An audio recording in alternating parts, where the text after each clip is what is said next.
May 6, 1682. You pass through the gilded gates of Versailles for the first time. The facade stretches before you, seemingly endless. 357 windows catch the morning light. The scale alone stops you. Inside, the hall of mirrors gleams. Chandeliers refract light across polished marble. Silk gowns rustle past. Somewhere a string quartet plays. This is the center of the world. Now the Sun King has moved his entire court here. You are standing inside absolute power made physical. Then the smell reaches you. It comes in layers. First the heavy, cloying sweetness of orange blossom perfume. Then beneath it, something worse. The unmistakable stench of human waste. Not faint. Not hidden. Everywhere. You look around. 10,000 people now live inside this monument. Nobles in their apartments, servants in the corridors, visitors flooding the public rooms. All of them eating, sleeping, conducting the business of empire.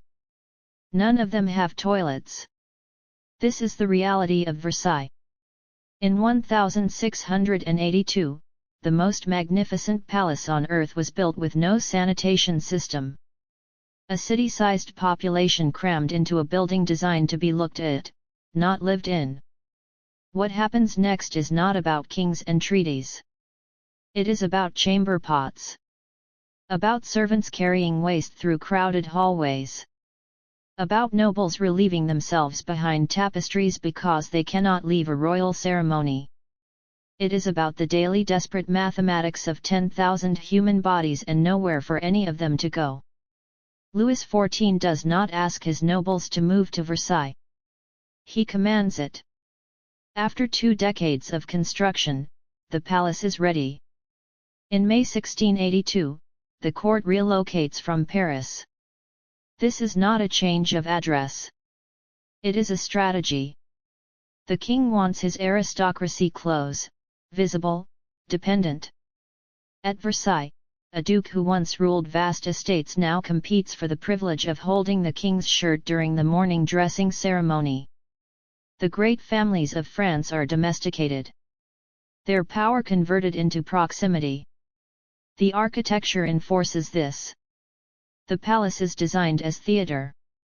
Long enfilades of rooms with doorways opening onto doorways create sight lines hundreds of feet deep. You can be watched from 3 rooms away. Privacy is not a design feature. It is antithetical to the entire project.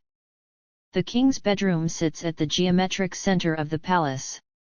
When he wakes at the center of France. His morning routine, the lever, is a public ceremony.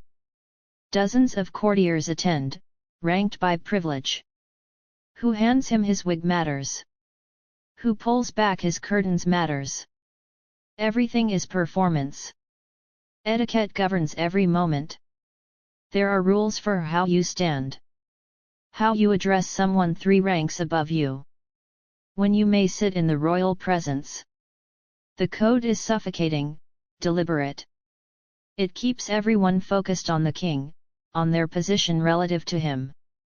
But etiquette does not address basic human needs.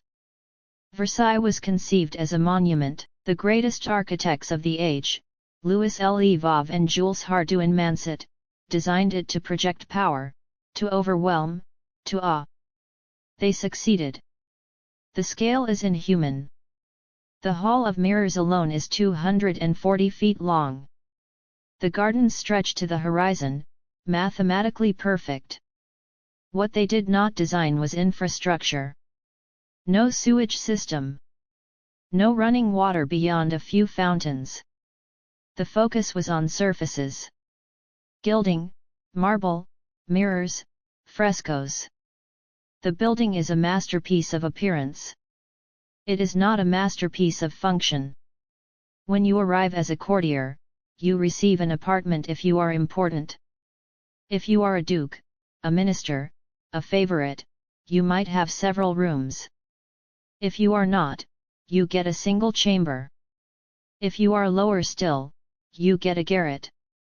The lodgements and galetas attic rooms are unheated, cramped. Servants often receive nothing.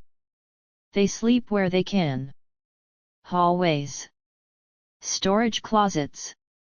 Beneath staircases.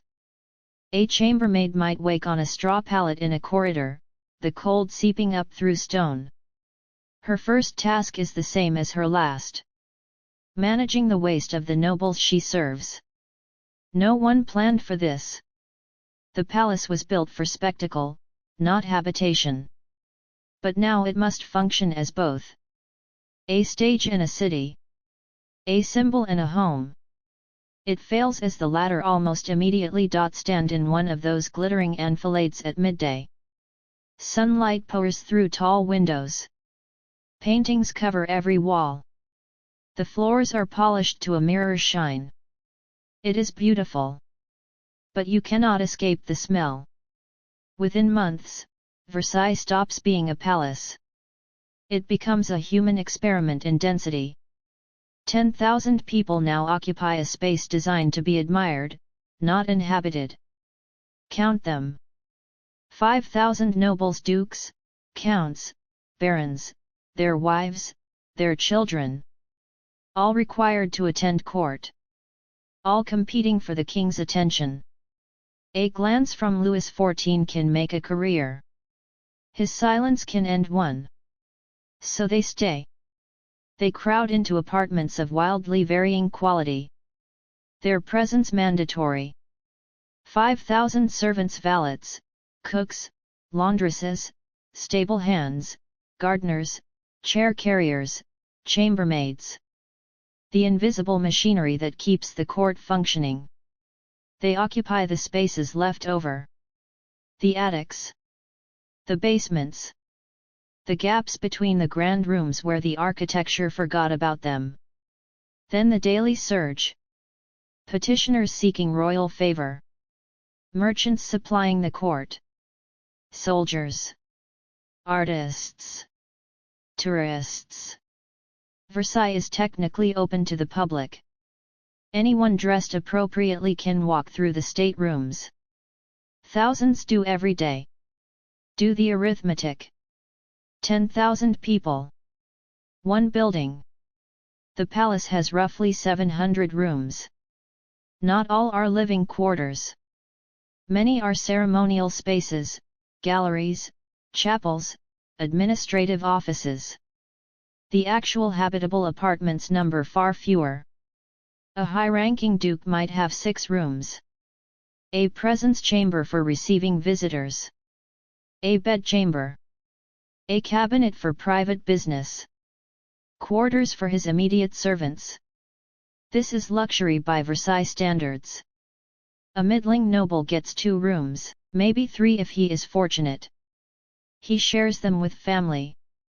His servants sleep in an antechamber or a corridor outside. A minor aristocrat, someone whose presence is required but whose rank is low, receives a single room or a garret. The lodgements and galetas are notorious. Attic spaces tucked under the roof. No heat. Sloped ceilings. In summer, suffocating. In winter, freezing. Some nobles never receive an apartment at all. They lodge in the town of Versailles itself, in hastily constructed buildings that spring up to absorb the overflow. But they must be at the palace every day. For the lever. For the coucher. For meals. Ceremonies. The endless rituals that mark court life. The servants have it worse. Most have no assigned quarters.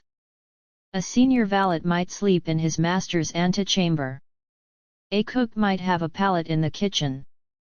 Everyone else finds space where they can. Hallways become dormitories.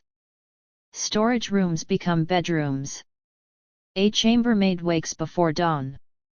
Her pallet is in a corridor on the 2nd floor, behind a tapestry that provides the illusion of privacy. The stone floor radiates cold. She dresses quickly.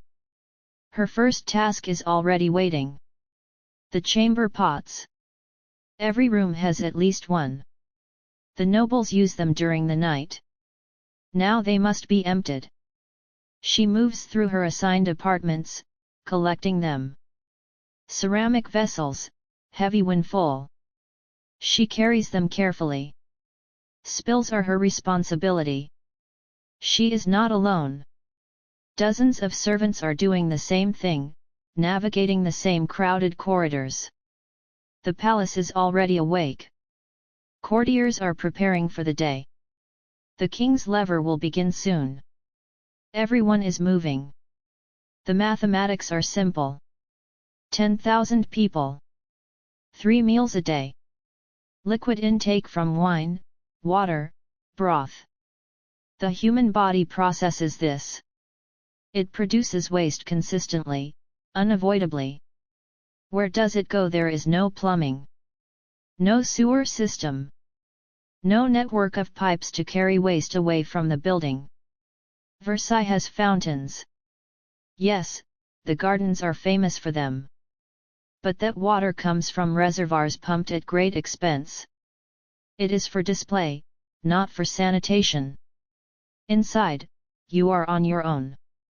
The chambermaid reaches the service stairs. Other servants are descending, carrying their own burdens. The stairwell is narrow. The smell is concentrated here. Everyone moves quickly, breathing through their mouths. She emerges into a courtyard. There are cesspits here, large ones dug specifically for this purpose. She empties the pots. The pits are supposed to be cleaned regularly. They are not. The waste accumulates. This is her morning. Every morning. She will repeat this process in the evening, and again the next day. Multiply her routine by every servant in the palace. The sheer volume of waste is staggering. The system, such as it is, cannot keep pace. The palace was not built for this. It was built to be seen. The chamber pot is everywhere. Every apartment. Every garret. Every corner where someone sleeps. Ceramic, mostly, for those who can afford it. Silver for the very wealthy, though the contents smell the same. Look at one. Plain. Functional. A wide bowl with a handle. No decoration. This is not something you display. But you cannot function without it. The king has his own. A chaise percée, a commode chair ornate, gilded, upholstered in velvet. It sits in a small room off his bedchamber. But Louis XIV often uses a portable version. During the lever, he conducts business while seated on it. Ministers report. Courtiers petition. He listens, decides, issues orders. This is power. The ability to turn a private bodily function into a public assertion of authority. You stand. He sits, relieving himself. The message is clear. For everyone else, the chamber pot offers no such dignity. A countess wakes in her apartment. 3 rooms. Well appointed. Tapestries on the walls. A canopied bed. The pot sits in the corner behind a wooden screen. She uses it. A servant will come soon to remove it. But what if she is not in her apartment? What if she is attending a ceremony in the Hall of Mirrors, a mass in the chapel, a reception that lasts hours? She cannot leave. Etiquette forbids it. To walk out of a royal event is to risk the king's displeasure. So she waits. And waits. Eventually, she cannot wait longer. She steps behind a tapestry. The fabric is thick, floor to ceiling. It creates a small alcove. She relieves herself there, against the wall. Quickly. Quietly. She is not alone in this. Others are doing the same. In other alcoves. Behind other tapestries. The grand staircase is infamous for this. The main ceremonial staircase. Wide. Marble. Leading to the state apartments. It reeks. Visitors comment on it constantly. Courtiers use the corners. The landings. Anywhere the crowd provides momentary cover. Edicts are issued repeatedly, forbidding anyone from leaving urine or feces in the corridors, on the staircases, or in any public area of the palace. The frequency of these edicts proves their failure. The rules are ignored because there is no alternative. A servant's job is to manage the aftermath. The chambermaid finishes her morning collection. 30 pots from her assigned wing. She has made 3 trips to the courtyard cesspit. Now she begins her second task. Cleaning the evidence from places pots never reached.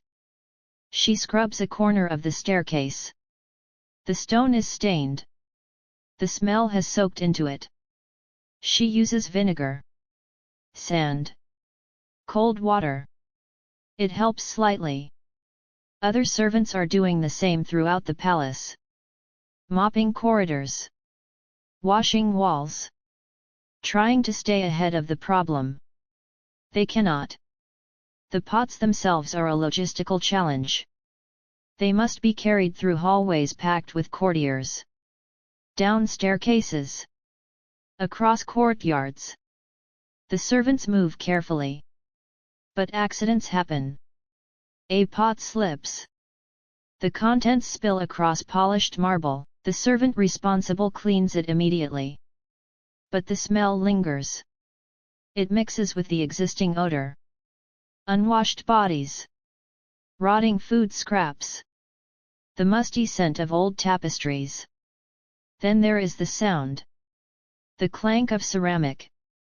The slosh of liquid. The scrape of a pot being pushed under a bed. These sounds are constant. Woven into the ambient noise of the palace. Music from a distant salon. Footsteps on stone. The clank of a chamber pot. Lieselotte von der Pfalz, the Princess Palatine, writes letters. Blunt. Detailed letters. She describes the court with disgust. The smell is unbearable. People relieve themselves in every corner. She has seen courtiers step into unused fireplaces during long ceremonies. She is not exaggerating. The palace functions barely through sheer repetitive labor. Servants empty pots. Servants clean floors. Servants haul waste to pits that are never quite emptied fast enough. But the system has no margin for error. And the population keeps growing. The smell is what every visitor mentions first. Not the mirrors. Not the gardens. The stench. It hits you in layers. The cloying sweetness of orange blossom perfume, applied so heavily it coats your throat. Beneath that, the sharper note of unwashed wool and silk. Bodies that have not bathed in weeks. Then the unmistakable reek of human waste. Seeping from corners. From behind tapestries. From the cesspits that are never emptied often enough. The combination is nauseating. Unique. Inescapable. Stand in the Hall of Mirrors at midday. 357 mirrors reflect infinite copies of elegant courtiers. Chandeliers glitter overhead. Sunlight streams through tall windows. You are surrounded by beauty. You are also breathing air thick with the stench of excrement. This is the central failure. The palace can dazzle your eyes. It cannot protect your nose. The court responds with perfume. Not as luxury. As necessity. Louis XIV himself is known as the sweetest smelling king in Europe. He douses himself in orange blossom water. His clothing is scented. His wigs are perfumed. He moves through the palace in a cloud of fragrance. Everyone follows his example. Nobles drench themselves in lavender, musk, and rose water.